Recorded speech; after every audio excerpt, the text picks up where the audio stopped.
In Venezuela, the international summit against fascism advances on the occasion of the 20th anniversary of the coup d'etat against Chavez. The Russian government condemns the possible NATO expansion with the admission of Finland and Sweden. And Pakistan's parliament elected Shehbaz Sharif as the new prime minister of the country.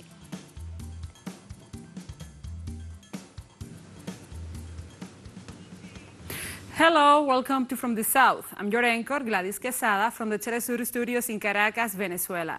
We begin with the news. Stay with us.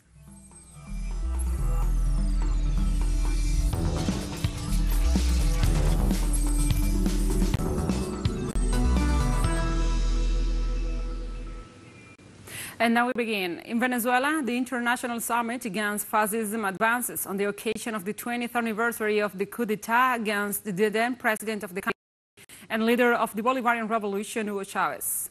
The event organizers pointed out that the event will have the participation of at least 200 guests from the 5 continents in a 3-day meeting that will end on April 13th, where they will exchange on the coup methods that are still in place and the reaction that the Venezuelan people had in the moments that forced the return of Commander Chavez to power.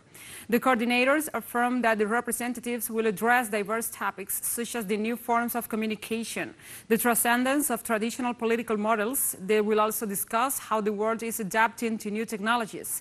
And finally, they will also share their experiences of struggle and popular resistance for the new times.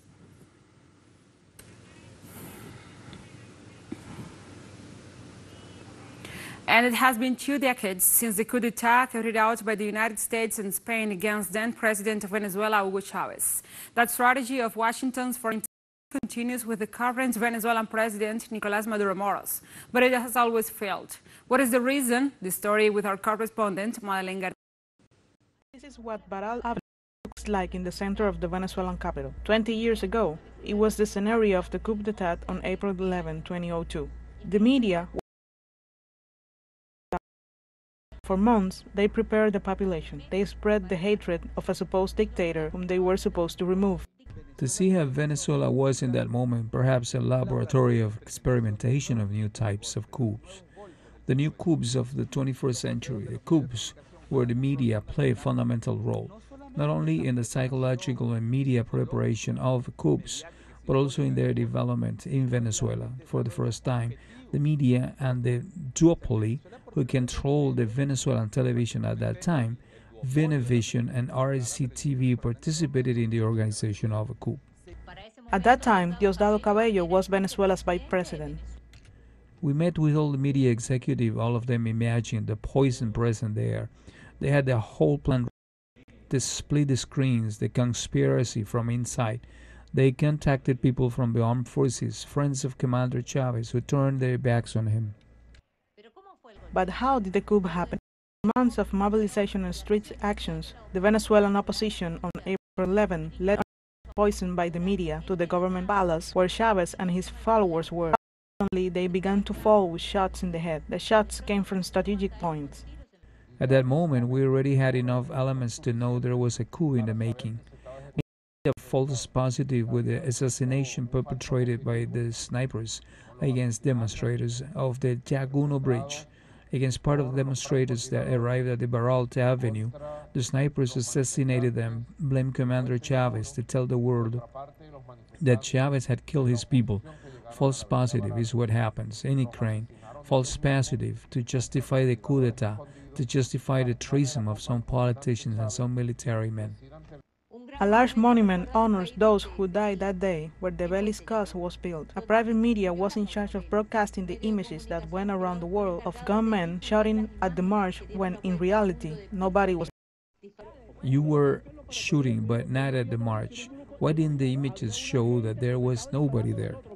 After these events that left 17 people dead, dozens wounded, and the massacre, Hugo Chavez was arrested by a group of generals committed to the coup. They pretended that he resigned. Politicians from the opposition arrived at Miraflores Palace. They disbanded all the branches of government. Carmona Stanga, president of Fede Cámaras, the bloc of private businessmen, swore himself and assumed control of the government for 48 hours, where there was an informative blackout. They passed small news during the whole day as if nothing happened. They persecuted Chavista ministers and deputies. One of them, the current Attorney General of the Republic, Tarek William Saab. Despite the power of the transnational media, the people and the armed forces succeeded in reversing such an event, and that is the great lesson.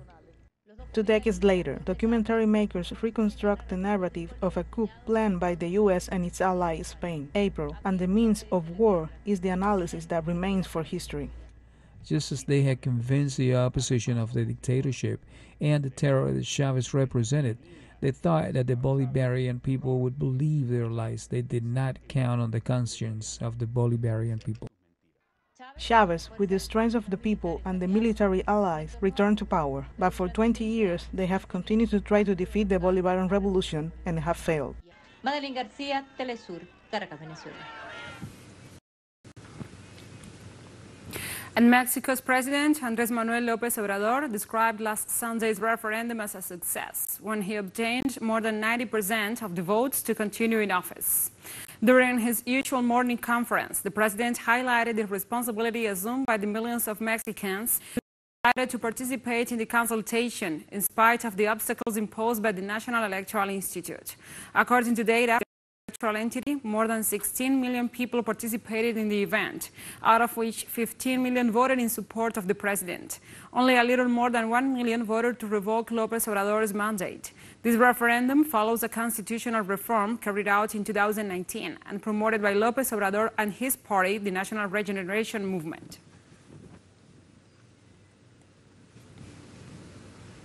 Former Brazilian President Luiz Inácio Lula da Silva began a campaign tour in Brasilia to discuss political alliances ahead of the October presidential elections. Sources close to the Workers' Party pointed out that the former president organized a meeting with a group of senators who support him. It is presumed that Renan Calheiros of the Brazilian Democratic Movement Party, Omar Aziz of the Social Democratic Party, Assir Gurkas of the Democratic Labour Party, and Katia Abreu of the Progressive Party were present at the meeting. Later, Lula da Silva visited the state of Minas Gerais to talk with Major General Khalil. The former head of state also toured Sao Paulo, Rio Grande, and 7 other states of the country.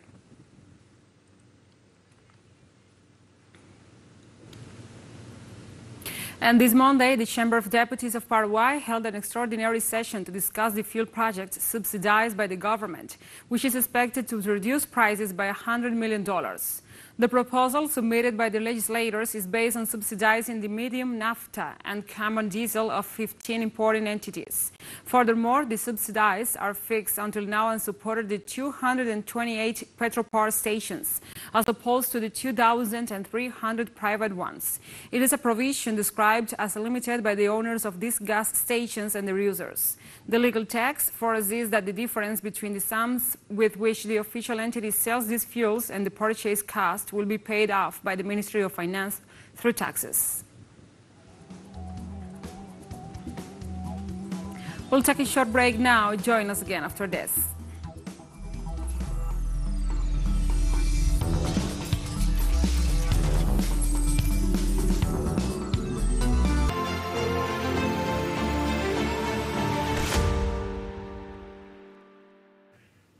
Welcome back. The Russian government condemned the possible new expansion of the North Atlantic Treaty Organization with the admission of Finland and Sweden. The Kremlin denounced NATO expansion, including the possibility of admitting Finland and Sweden, stating that this action will not contribute to security in Europe, Russian spokesperson Dmitry Peskov said on Monday. Meanwhile, Foreign Ministry spokesperson Maria Zakharova stated that both Finland and Sweden have confirmed the principle of indivisibility of security as members of the Organization for Security and Cooperation in Europe. She also pointed out that the entry of Finland and Sweden into NATO, which is first and foremost a military bloc, will have serious political and military consequences, which will require a response from Russia.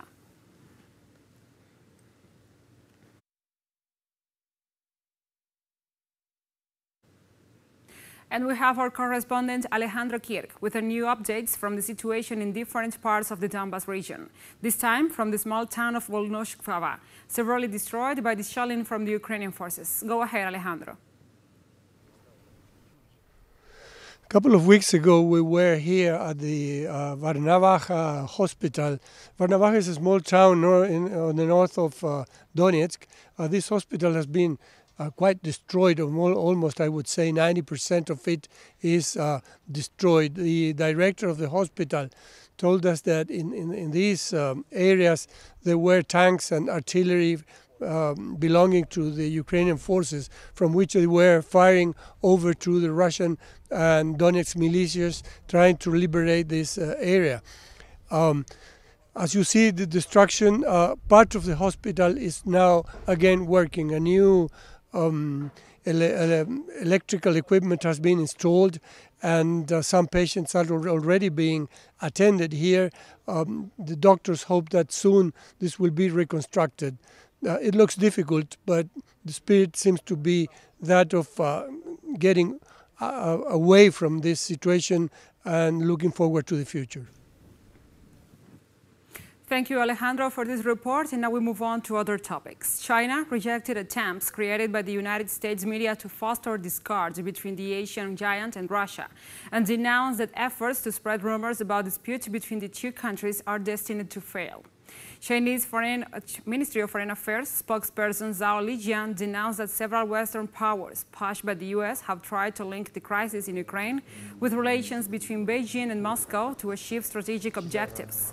The Asian diplomat also rejected a recent article published by the U.S. media titled "China's Long-Term Game with Russia," which claimed China is waiting for the right opportunity to take advantage of Russia.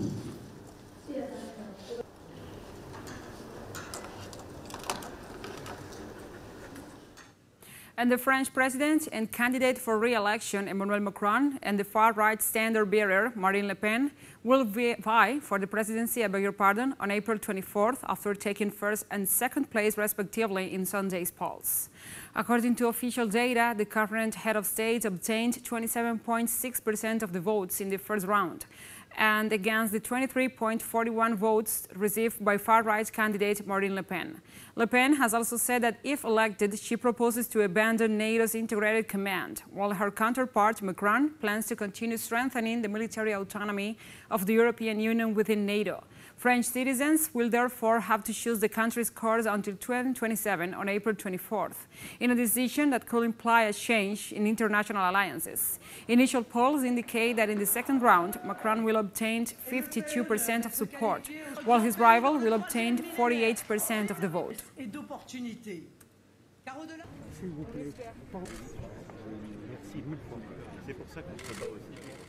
And after the results of the election day, the current French president and candidate for the re-election, Emmanuel Macron, asked voters on Sunday to block the extreme right, in reference to his rival in the second round to be held on April 24th, the far-right nationalist Marine Le Pen. I solemnly invite our fellow citizens, whatever their sensibilities and whatever their choices were in the first round, to join us. Some of them will do so to block the extreme right, and I am fully aware that this will not be worth in support of the project that I carry, and I respect it. I know that this is a choice made, for example, by Jean-Luc Mélenchon.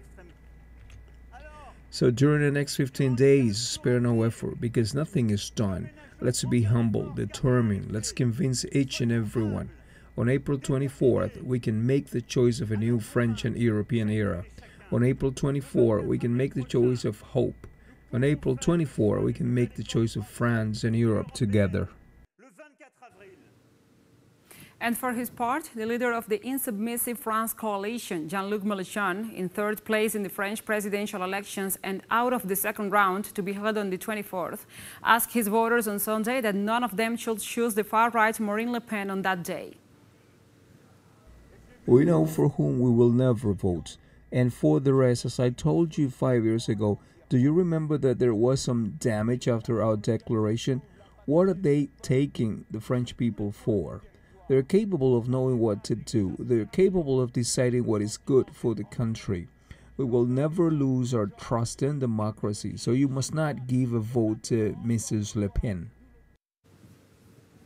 However, the French left-wing leader's followers consider the situation of having choose between the two conservative candidates as a catastrophe. is catastrophic. We have again Emmanuel Macron and Marine Le Pen in the second tour. We have to worry about upcoming debates. I'm so disappointed and disgusted. We won't be talking about social justice and ecology. I won't vote for Marine Le Pen, that's for sure. I don't know. I will probably cast a blank ballot to express protest against all other candidates. I don't think it's the right thing to vote for a candidate, Macron, who wants to destroy public services, schools, privatize everything, despise French people. We move on to other topics. Spain's Maritime Rescue and Safety Society rescued 46 sub-Saharan asylum seekers on Sunday who were traveling aboard on an inflatable boat that had a puncture in the stern area. The Salvamor Mizar vessel rescued 43 men and 3 women who were sailing in an inflatable boat towards the Canary Islands. The immigrants, in apparent good health, are being transferred to the dock of Gran Tarajal in the south of Fuerteventura, since the boat in which they were on board was an hour and a half of navigation from the island. The migratory pressure towards Spain increased during the coronavirus pandemic, and with the diplomatic crisis sustained until last week, with Morocco being the place of origin of 40% of the migrants arriving in Spain.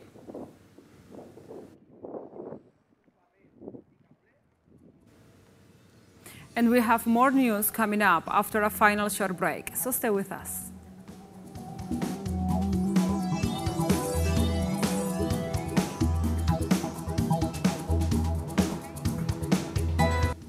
Welcome back to From the South.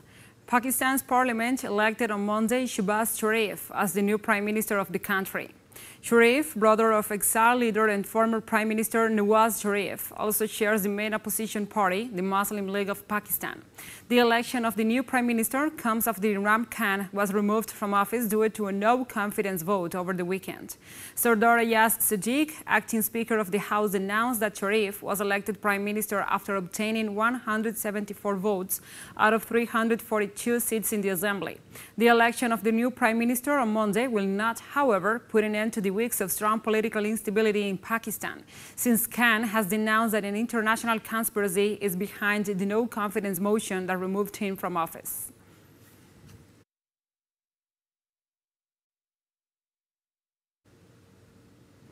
In the last 24 hours, the Israeli occupation forces killed 4 Palestinians in the West Bank. Among the victims of the Zionist entity were 2 women.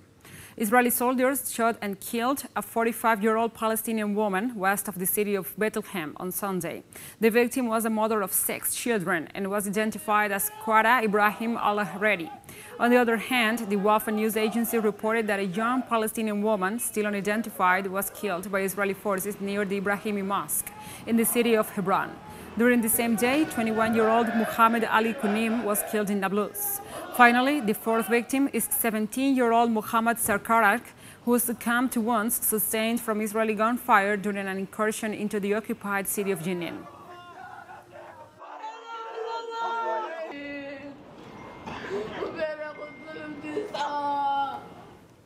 And in the city of Ramallah, in the occupied West Bank, dozens of Palestinians also took to the streets in support of the people of Jenin and to express their rejection of the crimes of the Israeli occupation forces. Today, Ramallah's message is a message of pride for our people in Jenin, a message of victory for the blood of our heroic martyrs in Jenin, and that we will not leave them alone. Today, the West Bank is surmounting its wounds.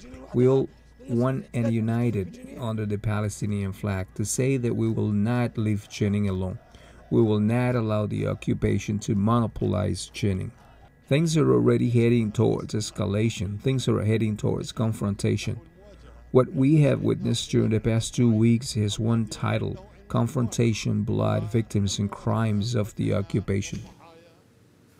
And dozens of Palestinians gathered on Sunday in the northern Gaza Strip to show their support for the people of Jenin, systematically besieged by Israeli occupation forces.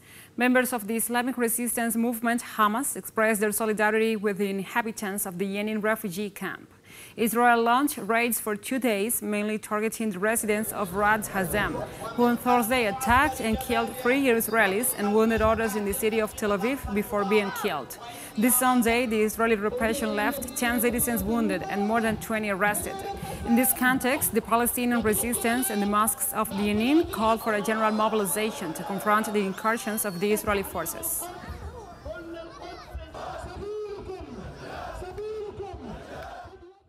From the Jabalia camp, we support our people in Jenin, who are now fighting the Zionist occupation, which is trying to storm Jenin and is trying to kill people, children and women in Jenin. Tehran on Monday questioned Washington's will in reaching an agreement to restore the 2015 nuclear agreement, with key sticking points unresolved after talks halted last month. We really don't know if we will get a deal or not, because the United States hasn't shown the necessary will to reach an agreement. But we are committed to reaching a good agreement, and if we do, we will certainly go to Vienna tomorrow. Discussions between Iran and Europe, as well as with the countries involved in the agreement, France, Germany, Great Britain, China and Russia, have been finalized, and there are no points left to discuss. What remains are the decisions of Washington. And Indonesian police deployed tear gas and water cannon against thousands of students protesting on Monday against extending the presidential term limit, after rumors swirled for weeks about a potential change to the country's constitution. The Asian country's next election is in 2024, and President Joko Widodo will not be eligible to run as Indonesia places a two-term limit on its leader. But senior ministers and several political parties last month suggested the election should be delayed and the constitution amended to allow presidents to serve more than 2 terms. Some students clashed with police, who rounded up dozens of people to be taken in for questioning. The debate on delaying the election and extending the presidential term has gathered steam since March.